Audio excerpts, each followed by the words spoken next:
La sclérose en plaques est l'une des maladies neurodégénératives les plus courantes chez les jeunes adultes.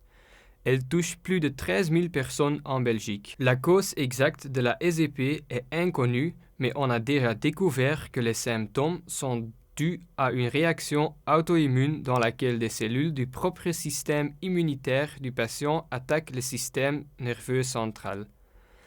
Chez les personnes en bonne santé, les réactions auto-immunes seront supprimées par un type de cellules spécifique, les cellules T régulateurs ou Tregs en abrégé.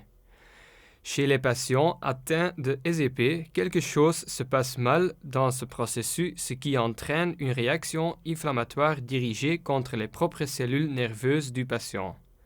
Ainsi, la couche protectrice autour des cellules nerveuses, la gaine de myéline, sera endommagée.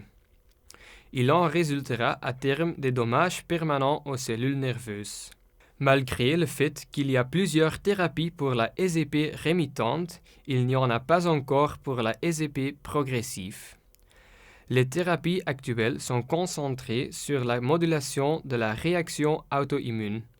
Il n'y a pas encore de thérapie concentrée sur la régénération des cellules nerveuses. À cause de ça, il y a une grande nécessité de développer des stratégies de traitement qui se focalisent sur la régénération des cellules, surtout pour les patients avec le SEP progressif. Ce projet-ci contient la recherche d'une protéine, BDNF, qui a la possibilité de réparer des dégâts neurologiques. Cette protéine stimule la réparation de la myéline autour des cellules nerveuses. En plus, des recherches récentes ont découvert que les lymphocytes T régulateurs ne règlent pas que l'oppression des réactions auto-immunes, mais elles jouent aussi un rôle dans la régénération. De plus, on suspecte que le BDNF est moins présent dans les Tregs des patients atteints de SEP. Par conséquent, ce projet se concentrera sur l'expression du BDNF dans les Tregs.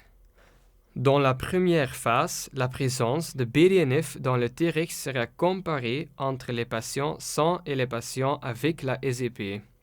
Ensuite, la fonctionnalité et la capacité de la régénération de Tregs sera examinée.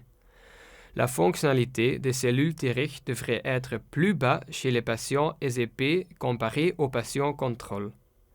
La prochaine étape sera de modifier les cellules Treg pour qu'elles produisent plus de protéines BDNF. La technique employée pour cette étape est développée et patentée par notre groupe de recherche. Finalement, la capacité des Treg modifiés d'améliorer la régénération sera vérifiée avec plusieurs modèles de recherche.